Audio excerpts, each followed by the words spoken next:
নমস্কার, শ্রমিক কথা আপনাদের সকলকে স্বাগত জানাই। আজকে আমরা আমাদের পোস্ট অফিসের মধ্যে থাকা একটি এমন স্কিমের নিয়ে আমরা চর্চা করব আর জানবো এটা যদি আপনি টাকা ইনভেস্ট করেন তাহলে আপনি কত টাকা অবধি পেতে পারেন, এটার কি কি কি প্রকারের আপনার অ্যাকাউন্ট রয়েছে, কত প্রকারের আপনি অ্যাকাউন্ট ওপেন করাতে পারেন, আপনার যে ন্যূনতম কত টাকা আপনি জমা করতে পারেন, ম্যাক্সিমাম কত টাকা জমা করতে পারেন, আপনার ট্যাক্সের বেনিফিট কি রয়েছে, আপনাকে যদি প্রিমেচার উইথড্রল করতে হয় তাহলে আপনাকে কি করতে হতে পারে। তাহলে চলুন ভিডিওটি শুরু করা যাক। আর আপনারা যদি চ্যানেল নতুন এসেছেন তো তাহলে চ্যানেলটি অবশ্যই সাবস্ক্রাইব করে পাশে যে নোটিফিকেশন বেলটি আছে ওটাকে অলে ক্লিক করে দিন। আমি এরকম ইনফরমেটিভ ভিডিও আগামী দিনেও নিয়ে আসবো। তাহলে চলুন শুরু করা যাক। দেখুন, পোস্ট অফিসের মধ্যে টার্ম ডিপোজিট বলে একটি অপশন রয়েছে। এবার টার্ম ডিপোজিটটি কি? টার্ম ডিপোজিট বা টাইম ডিপোজিট এটার অর্থ হচ্ছে আপনি কোনো একটি মূল্যের টাকাকে আপনি একটা ফিক্সড টাইমের জন্য ইনভেস্ট করবেন। অন্যান্য যে ইনভেস্টমেন্ট স্কিমগুলো রয়েছে যেমন ন্যাশনাল সেভিংস সার্টিফিকেট, কিষাণ বিকাশ পত্র, এরূপই টাইম ডিপোজিট একটি অন্যতম আপনার ফিক্সড রিটার্ন আপনাকে দিয়ে থাকে এবং এটি ভারত সরকার দ্বারা। তো তাই এখানে আপনি টাকা ইনভেস্ট করে আপনার যে অর্থ আছে সেটাকে সঞ্চয় করতে পারেন। তাহলে চলুন আমি আপনাকে একটা একটা পয়েন্ট এবার ভেঙে ভেঙে বুঝিয়ে যাই। দেখুন, টাইম ডিপোজিট কত প্রকারের অ্যাকাউন্ট রয়েছে, ক্যাটাগরিজ অফ অ্যাকাউন্ট। দেখুন, যখনই আপনি টাইম ডিপোজিট টাকা জমা করতে যাবেন তখন আপনাকে একটা নিজের মধ্যে কিন্তু ফিক্স করে নিতে হবে কি আপনি কত টাকা ইনভেস্ট করবেন আর কত সময়ের জন্য ইনভেস্ট করতে চাইছেন। এখানে মূলত 4 প্রকারের আপনার অ্যাকাউন্ট অফার করা হয়। 1 বছরের জন্য, 2 বছরের জন্য, 3 বছরের জন্য এবং 5 বছরের জন্য। এবার আপনাকে বেছে নিতে হবে আপনি কত বছরের জন্য ওই অ্যামাউন্টের টাকাটি আপনি ইনভেস্ট করবেন। দেখুন, এখানে যে অ্যাকাউন্টগুলো আপনাকে অফার করা হচ্ছে তার প্রকারভেদগুলো কিরূপ, টাইপস অফ অ্যাকাউন্ট। দেখুন, যদি আপনি একজন সিঙ্গেল অ্যাডাল্ট হন তাহলে এখানে আপনি অ্যাকাউন্ট খুলতে পারবেন। আবার 3 জন অ্যাডাল্ট ব্যক্তি মানে যিনি 18 এর ঊর্ধ্বে রয়েছেন ও 3 জন মিলে একসাথে এই অ্যাকাউন্টটি খুলতে পারে। এছাড়া কোনো একটি মাইনর বাচ্চা বা একটি যুবক কিংবা যুবতী যদি 10 বছর ঊর্ধ্বে চলে গেছে, 10 বছর থেকে শুরু আপনি মেনে নিতে পারেন কি তার তার জন্য কিন্তু এই অ্যাকাউন্টটি খোলা যেতে পারে, কিন্তু তার জন্য লিগ্যাল একজন গার্জিয়ান থাকবে। এছাড়া এই অ্যাকাউন্টটি কোনো একজন আনসাউন্ড মাইন্ডেড পার্সনের জন্য অ্যাকাউন্টটি খোলা যেতে পারে। এর অর্থ হচ্ছে কোনো একজন এমন এক ব্যক্তি যিনি কিন্তু ভারসাম্যহীন, তার জন্য কিন্তু ভারত সরকার দায়বদ্ধ আর তার সুবিধার্থে এই স্কিমটি আনা হয়েছে। এখানে কত টাকা জমা করতে পারি সেই নিয়ে কিছু কথা বলে দিই। দেখুন, আপনি যদি টাইম ডিপোজিটে টাকা ইনভেস্ট করতে চাইছেন তাহলে আপনি টাকাটি যে মিনিমাম যে লিমিট আছে সেটা হচ্ছে 1000 টাকা, আর ম্যাক্সিমাম এতে কোনো লিমিট নেই। ম্যাক্সিমাম আপনি যত ইচ্ছা টাকা এখানে জমা করতে পারেন। এইবার আপনার মনে এই প্রশ্নটা অবশ্য থাকবে কি আপনি কি একটাই কি অ্যাকাউন্ট খুলতে পারবেন না এর থেকে বেশি অ্যাকাউন্ট খুলতে পারবেন? হ্যাঁ, অবশ্যই আপনি একটা থেকে বেশি অ্যাকাউন্ট কিন্তু এখানে খুলতে পারবেন। আপনার কাছে যদি পর্যাপ্ত পরিমাণে অর্থ থাকে তাহলে আপনি একটা থেকে বেশি অ্যাকাউন্ট খুলতে পারবেন, সেখানে কোনো বাধ্যবাধকতা নেই। দেখুন, এরপর আমরা আরেকটি জায়গা নিয়ে এবার বলে নিই। দেখুন, এখানে যে আপনি অ্যাকাউন্টে খুলেছেন সেটা যদি মাঝপথে আপনার মনে হয় কি আমি এটাকে কিছু সময়ের জন্য একটু এক্সটেন্ড করাবো কি কিছু সময়ের জন্য বাড়াবো, মানে এবার এক্সটেনশনটার গল্পটা আমরা এবার বলে দিই। দেখুন, যদি আপনি 1 বছরের জন্য টাইম ডিপোজিটে অ্যাকাউন্টটি ওপেন করেছেন তাহলে আপনি সেটাকে 6 মাসের জন্য এক্সটেন্ড করতে পারবেন। আবার যদি আপনি 2 বছরের জন্য করছেন তো সেটাকে আপনি 12 মাসের জন্য এক্সটেন্ড করতে পারবেন। আবার আপনি যদি 3 বছরের জন্য করছেন তাহলে সেটাকে আপনি 18 মাসের জন্য এক্সটেন্ড করতে পারবেন। আবার যদি আপনি এটাকে 5 বছরের জন্য করিয়েছেন টাইম ডিপোজিটের মধ্যে ইনভেস্টমেন্ট, তাহলে আপনি সেটাকে 18 মাসের জন্যই করতে পারবেন। এখানে যেটা 3 বছর এবং 5 বছর কিন্তু সমান ভাগটা দেওয়া রয়েছে। এছাড়া একটা খুব ইম্পর্টেন্ট একটা জিনিস রয়েছে, সেটা হচ্ছে দেখুন, আপনি যদি এই টাকাটি যেটাকে আপনি এক্সটেনশন করাচ্ছেন সেটাকে একবার না সেটাকে আপনি দুবার কিন্তু করাতে পারবেন। এই ফেসিলিটি এখানে দেওয়া হয়। দেখুন, এবার আমরা কথা বলে নিই রেট অফ ইন্টারেস্ট নিয়ে। দেখুন, 1 বছরের জন্য একটা আলাদা ইন্টারেস্ট রেট আছে, 2 বছরের জন্য একটা আলাদা ইন্টারেস্ট রেট আছে, 3 বছরের জন্য একটা আলাদা ইন্টারেস্ট রেট আছে এবং 5 বছরের জন্য একটা আলাদা ইন্টারেস্ট রেট এখানে রয়েছে। সবচেয়ে প্রথম আমরা 1 বছরের ইন্টারেস্ট রেটটা কত সেটা আগে জেনে নিই।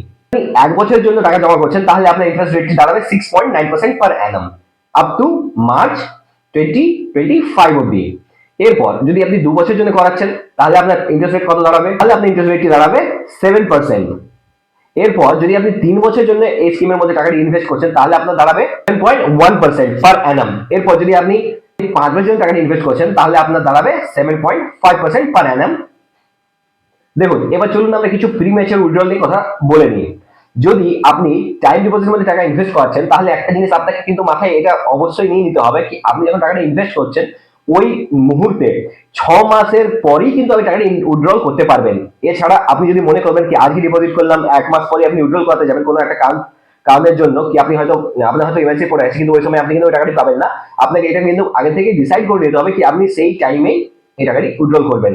এছাড়া যদি আপনি টাকাটি 1 বছরের ভিতরের মধ্যে আপনি উইথড্রল করান, তাহলে আপনি কিন্তু দেখুন, আপনি যদি টাকাটি 6 মাস ক্রস করে গেছে এবং 12 মাস কিন্তু ক্রস করেনি, 1 বছর যদি টাইম ডিপোজিট মধ্যে টাকাটি রেখেছেন, তাহলে 6 মাসের পর থেকে 12 মাস অবধি আপনার যে ইন্টারেস্টটি চাপবে আপনার অ্যাকাউন্টের উপর, যেটা কিনা কোয়ার্টারলি বেসিসে, মানে কি চক্রবৃদ্ধি সুদে আপনাকে দেওয়া হবে, সেটা কিন্তু তখন আর দেওয়া হবে না। ওই পরিস্থিতিতে আপনার কিন্তু ওই অ্যাকাউন্টে ওই টাকাটি আপনার সরল সুদে দেওয়া হবে, মানে সিম্পল ইন্টারেস্ট আপনাকে দেওয়া হবে।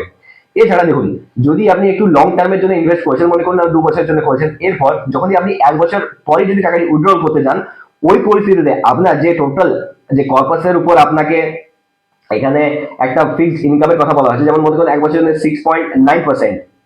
তো ওই পরিস্থিতিতে আপনি যখন টাকাটি উইথড্র করবেন আফটার 1 ইয়ার কিংবা বিফোর 2 ইয়ার, যদি আপনি 2 বছরের জন্য করেছেন, তাহলে ওই সময় আপনার যে পেনাল্টি চাপবে, সেখানে আপনার ইন্টারেস্টের উপর 2% পেনাল্টি একটা চেপে যাবে।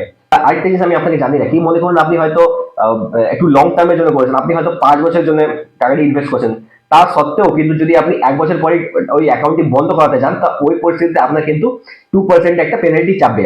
এবার আপনার যদি অলরেডি ইন্টারেস্ট আপনার অ্যাকাউন্টে ক্রেডিট করে দেওয়া হয়, সেটা আপনি যদি খরচা করেছেন, তো যখন আপনি টাকাটি উইথড্রল করবেন, ওই সময় কিন্তু 2% হারে ওই অ্যাকাউন্ট থেকে টাকাটি কেটে নেওয়া হবে। দেখুন এখানে এবার আমরা কথা বলে নিই অ্যাকাউন্ট প্লেজিং নিয়ে। দেখুন এখানে একটা অপশন দেওয়া হয় অ্যাকাউন্ট প্লেজিং এর জন্য। অ্যাকাউন্ট প্লেজিং মানে কি? অ্যাকাউন্টকে প্লেজ করা অর্থ হচ্ছে আপনি কোথাও কোনো ব্যাংক থেকে, কোনো লোকাল অথরিটি থেকে, কিংবা কোনো এমন একটা প্রতিষ্ঠান থেকে কোনো একটা সূত্রে আপনি কাজ নিতে পারেন, কিংবা মনে করুন আপনার হয়তো একটা লোনের প্রয়োজন আছে, আপনার একটা ঋণের প্রয়োজন আছে, ওই পরিস্থিতিতে আপনি যে এই যে এখানে টাইম ডিপোজিটের যে আপনি অ্যামাউন্টটি জমা করছেন, ওটা একটা সার্টিফিকেটও দেওয়া হয়, ওই সার্টিফিকেটটা আপনি জমা করে ওইখান থেকে আপনি টাকাটি নিতে পারেন। এটা কোনো লোকাল অথরিটি, কোনো প্রাইভেট ব্যাংক, কোনো ন্যাশনাল, রুরাল, রিজিওনাল ব্যাংক, সব ক্ষেত্রেই কিন্তু applicable.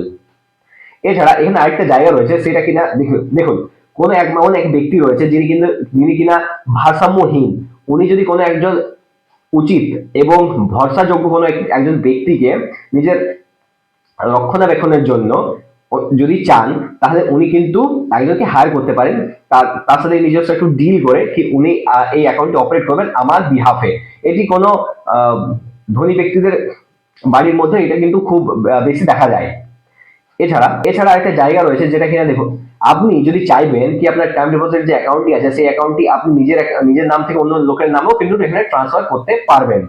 Payment on the death of account holder.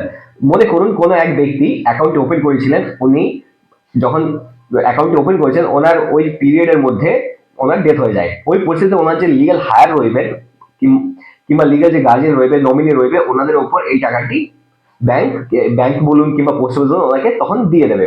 এবার ওই ব্যক্তি যদি মনে করেন কি না, আমি অ্যাকাউন্টটা ম্যাচুরিটি হওয়ার পরেই টাকাটি উইথড্র করবো, তো সেটাও উনি করতে পারেন, কিংবা ওটা ওই পরিস্থিতিতে উনি চাইলে উইথড্র করে নিতে পারেন।